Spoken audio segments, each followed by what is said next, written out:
Nutritionist Emmy Bodden is back with us this morning. She always has a way of making delicious food that doesn't have to set us back nutrition-wise. That's right. Good morning. Thank you so much for coming out here. Thank you for having me. So this is kind of a day in the life of Emmy. Can we explain this? Yes. Well, this would be an ideal day. Not every day is going to look, this put together. That's a good thing to know. Yeah. It's, taking a little bit of the pressure off, healthy eating.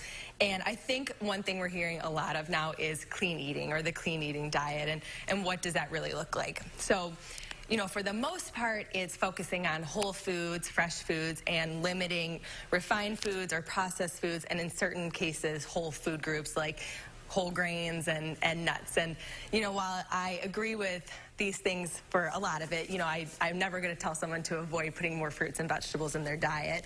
I think the clean eating diet falls short in a couple of cases. So for one, it doesn't take into consideration that all processed foods are created differently. So of course we want to limit ultra processed foods in your diet, right? Like the fast food, snacks that contain trans fat, those have been linked to poor, risks in terms of chronic disease.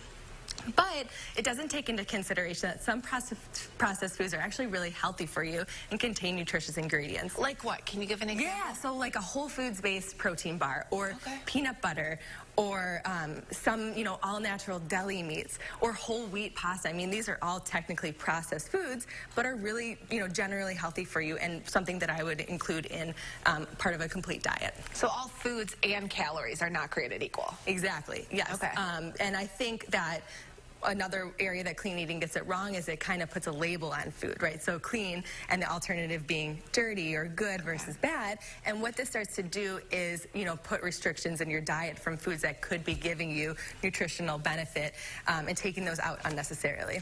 So can we go through what you've brought and perfectly displayed out here? Yes. I almost don't want to touch it. So this is, I'm assuming, is breakfast? Yes. So this is a clean eating day for me. And for me, that means focusing on foods that make me feel good while helping to meet my nutrition needs, and it does definitely include some processed foods. So here we have some oatmeal, and I put it with some berries, some mango, some nuts, coconut flakes, and pumpkin seeds for that good amount of protein, plant-based protein, and some fiber as well. And my little secret is that oatmeal is instant oatmeal. Wow. Helps me get through my morning quick. That's good. Yeah, put it in the microwave. Exactly, and be done with it. And this lunch here is a nice kind of summer salad. I have some grilled shrimp for your lean protein. It's really colorful, which helps you meet your vitamin and your mineral needs for the day. It's super high in fiber, which for me helps me keep really full and not need to take so many breaks to have snacks during the day. And people have to know, you perfectly displayed this here. Exactly. Yours at home probably won't look like that, and that's okay. You know what? Most of my salads look like a bunch of stuff thrown in a Tupperware, shaken up with my dressing, and I'm on the go. And there's nothing wrong with that. Coming from an expert, that's good to know. Yeah, nothing wrong with that. For a little snack here, I made these vegetable spring rolls using brown rice paper wrappers. Super easy. They look a lot more complicated than they really are. And I have a peanut butter dip and some low-sodium soy sauce there for you. Okay, wow, those look delicious. Yeah. And then for dinner? Yes, for dinner we have a pasta salad. So grains are not the enemy, carbs are not the enemy. I made this pasta salad with bean-based pasta to give me a little bit more fiber and protein and get a little bit different nutrient profile in my meal. But you can definitely use a whole wheat pasta for that or a brown rice pasta. Tons of nice summer veggies. I put it with a store-bought pesto and you're good to go. This is perfect for bringing to summer barbecues.